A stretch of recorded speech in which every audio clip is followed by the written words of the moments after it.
Hello everybody, Alex here. Welcome to my playthrough of Quantum Conundrum. I have played this game a bit to get an idea of how it works, but I haven't really gotten far. So with that in mind, let's get started.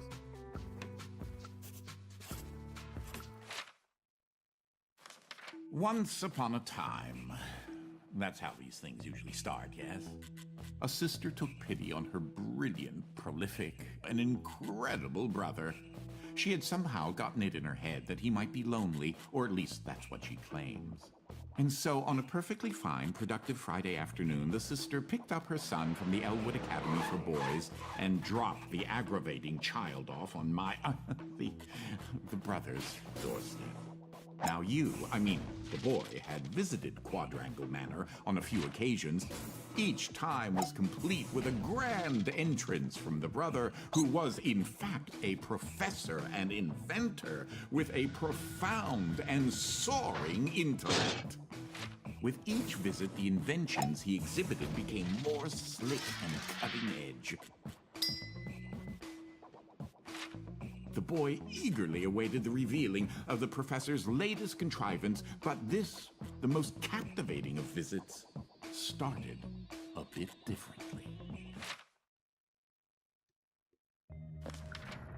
Well, let's see here. If I configure the trans-dimensional velocity regulator at approximately 0.887 microseconds past the... Oh, you're here? I have the most incredible invention to show you this visit. Unfortunately, I'm a bit... indisposed at the moment.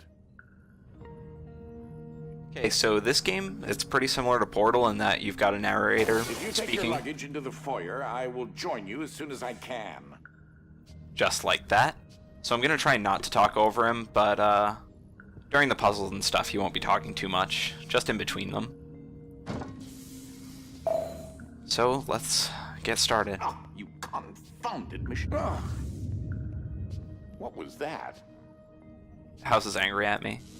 That right there is Professor Quadrangle, the guy who's the narrator. Good. That should be a safety release for the door up there somewhere. Now, where on earth did I put that?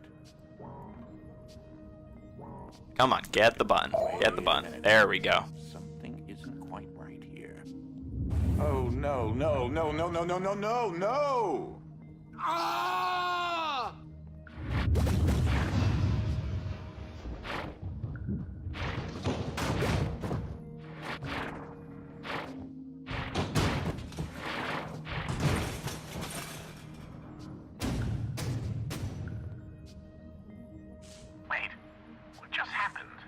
I'm not entirely sure where I am right now. The security uplink on my watch still seems to work, so I can see you and... Hello? You can hear me, right? Jump around a bit if you can. Ah! It seems as if I can still tap into the intercom system. Well, I most certainly can do better than this. Testing, testing, testing, testing, testing! There. Ha! Much better. Now, what in the world are you doing here? Were you supposed to be here today? No matter. Well, judging from the current underwhelming amount of light in this room, we're still on backup power. My head is killing me. It seems as though I now possess a rather large epidural hematoma. A bump on the head. Do me and yourself a favor and head to the front hall. There's a way to restart the power grid. That's basically the whole plot. I was in the new technology sector, and then... I don't know. I do think the failsafe was tripped accidentally. Unfortunately, the front door will remain in lockdown until you can restore the power. And I keep getting interrupted. But basically right there is the entire plot. He got trapped in some other dimension, and we've got to go save him. If you head over to my office over on the left, you should be able to restart the manor's power grid. Throw that switch there. It should be the one. Here we go. The switch. That's not a switch. Well, that wasn't as effective as I'd hoped. You'll have to reactivate the generators in each sector in order to lift the current lockdown. Just take the glove in the box with you. I wish you could see my facial expression right now, as I am not pleased. What you are holding is an early prototype of the interdimensional shift device, or IDS device for short. It's one piece of my latest invention that should come in handy. Get it? You know, because it's a glove. That was an amazing pun. If you can access the generator at the back of each wing, we might be able to lift the lockdown on the rest of the house.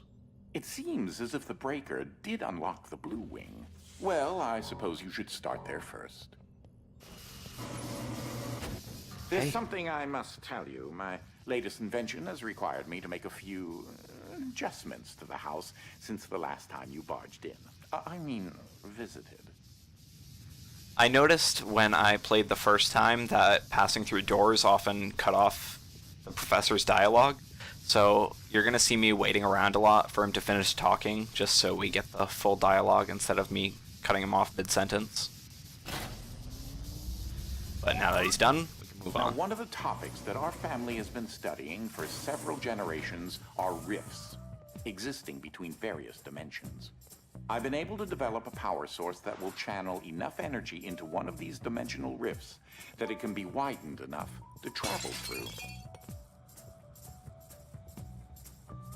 Wasn't me. Definitely not me. The glove controls the power source, which allows you to travel to whichever dimension has rifts in the area.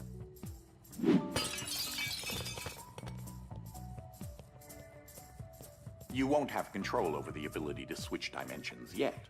Just be patient. This door is using one of my inventions, the repetitive, periodic, articulating gruidae, or a drinking bird, except it's far more advanced.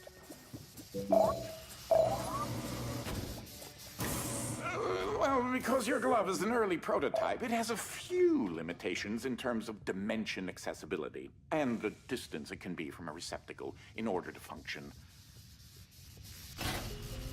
These are incredible paintings. Absolutely gorgeous. I want a cat like that. I feel like that matches me pretty well if I was a cat.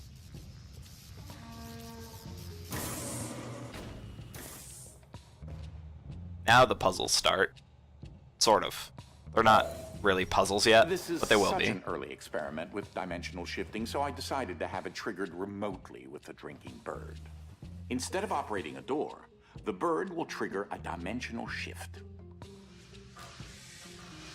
There's an IDS battery in the machine that will power the dimensions, which in this case is Fluffy Dimension.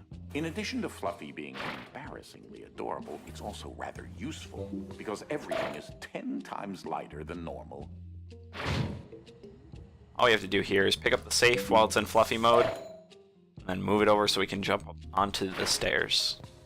Though that looks like a regular scale, it is in fact a portable kinetic mass-to-electricity converter. Soon we will be able to control the dimension shifts by ourselves, but for the tutorial's sake, it does do it for us. There's that lovely bird again. Sometimes I call him Desmond.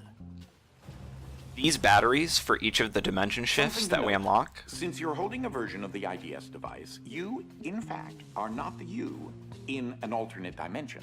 Let me try that again. You remain constant, so no matter the dimension, your mass, shape, speed, and trying personality remain the same. As I was saying, these batteries, they have to be plugged in for us to have access to the dimension shifts. So a lot of the puzzles, we actually have to fetch the batteries to put into the, I guess the receptacles. So that way we can shift dimensions and complete the rest of the puzzle. It's kind of annoying sometimes, but usually it's not too bad.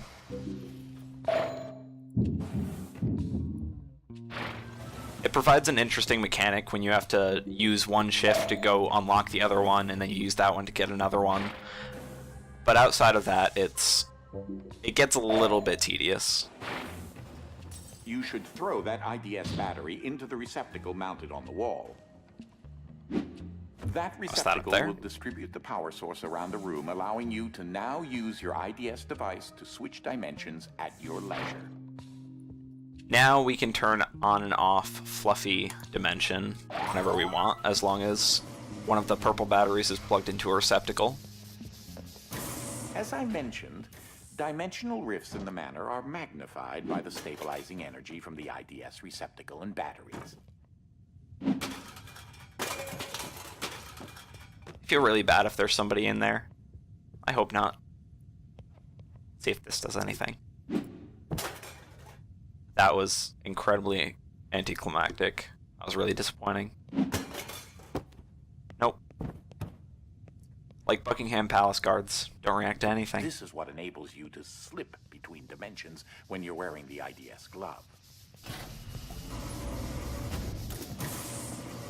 Ah, that's Dolly. Dynamic Object Linear Ligation Interface. To you, a cloning device. I like my house just so. So I decided to add functionality to her to keep everything consistent. I'll need to tune that later. Okay, so these are a big part of the game. They just spit out random items that you end up having to use for whatever reason. So here we'll toss this into the receptacle. Now we can turn on Fluffy and grab a chair and put it on the scale.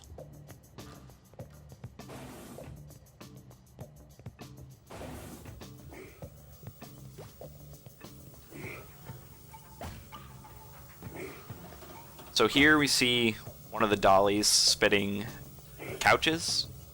Nope, chairs These are my into own the particular lasers. hybrid beams of carbon dioxide and neodymium doped yttrium aluminum garnet lasers using an alternating ray configuration. Gives them an extra kick. Now we can put that safe there, turn it off, weigh it down, turn the lasers off, and this way we have whatever item that thing's spitting out at us. And while in Fluffy Dimension, we can also toss it over there, turn Fluffy Dimension off, and we're through the door. Unfortunately, the breaking of this glass is a necessary evil. Don't take that as permission to do it elsewhere. There's actually nothing in this hallway, it just goes underneath the glass here. So, see, if we press this button, the glass breaks because the safe falls down. It does weigh this down, so that way we can get through the door, but we have no way across. So we have to turn on Fluffy Dimension. Just letting you know that you reset the glass. Thank you. That way the safe doesn't break the glass. Then we turn it off, breaks the glass, falls on the pressure plate.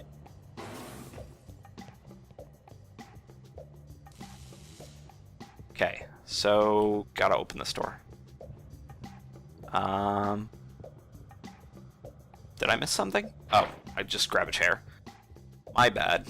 Here we go, put that on the pressure plate. Grab a safe. The thing is, when we turn Fluffy Dimension on to pick this up, it lifts that off the pressure plate so all the doors close. So we have to keep tossing the safe that creature there over. is an interdimensional kinetic entity, or Ike. He's adorable. And finally, drop the safe on this pressure plate. And done. The puzzles do get quite a bit harder, but this is just the beginning. Stop for a minute and take a look at the painting. The machine I referred to as Dolly started out as a simple metal forge that had been in the family since medieval times. The original quadrangle suit of armor was actually constructed in this very forge. Fun facts. Never run out of fun facts. Pull the lever. And onto a slightly more complicated puzzle. In case you're wondering, you turned on the fan. Please say that you don't need me to explain that to you. I'm sorry, Ike. I didn't mean to hit you. Okay, so here, these fans are blowing upward, but the safes are way too heavy. So we just turn on the fans. I mistimed that. Gotta turn on the fans so it blows the safe over, but then gotta turn Fluffy off so the safe still breaks the window. Now we can just wait for 2 more safes. 1 more. And, whoops. Didn't mean to do that. 1 more. And I did it again. I'm just gonna leave Fluffy on. There we go. And we can put them on these 3 pressure plates. And we get this guy. That's where that got to. That is a botched experiment of mine called the awkward noise generator. There's got to be more around here somewhere. Standard issue conveyor belts. So much easier than carrying things yourself. So throughout this series, I'll be trying my best to get all of those little bonuses, but I might miss a few here and there. If I do see one, I will spend the time to try to figure out how to get to it, but I might miss them if they're really well hidden. So, we can put this here. And what does that do? That opens the door. Okay. So, all we have to do is jump on one of these safes. Don't even need Fluffy Dimension. Just jump on one of the safes. Jump on one of the safes. There, I did it. Amazing. That's actually the hardest part of the game, right there. That part. I'll never get stuck again from here on out. Location a whole lot, but it seems as if I'm in some sort of limbo. I think I may explore a bit and see what turns up.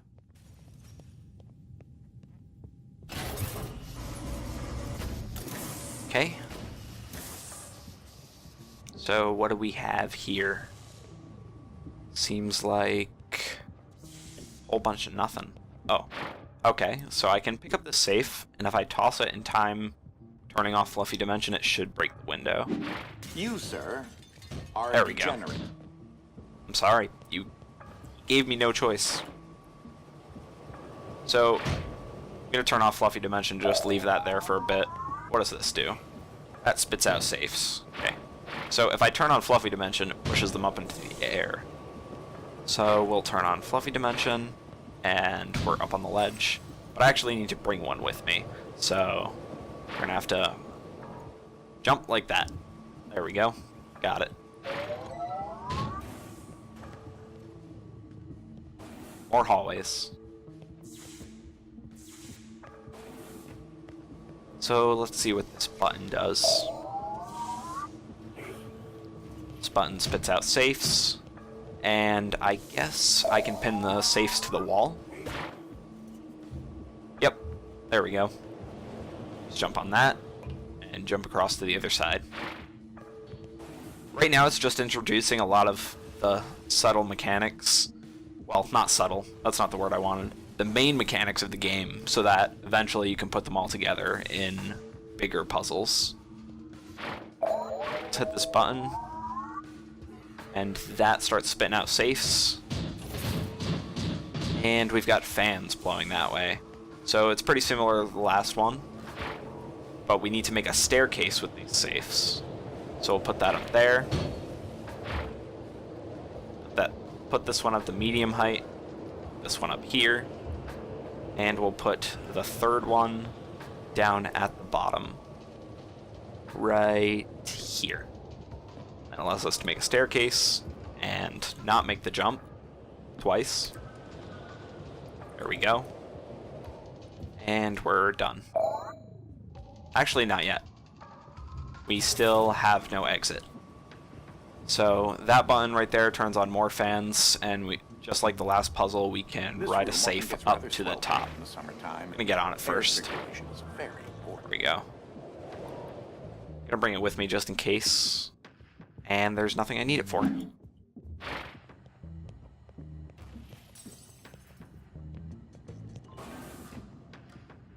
Okay, so let's hit the button, see what it does.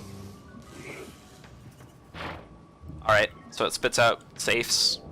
Safes have to get blown across to make a pathway. Let's hit the button again. And there we go. Easy, don't even need to toggle anything. You can just jump right across. And this might be the same thing again. I don't remember. Oh, I just need to drop them a little bit. There we go. And done. Flip the lever. Keep moving.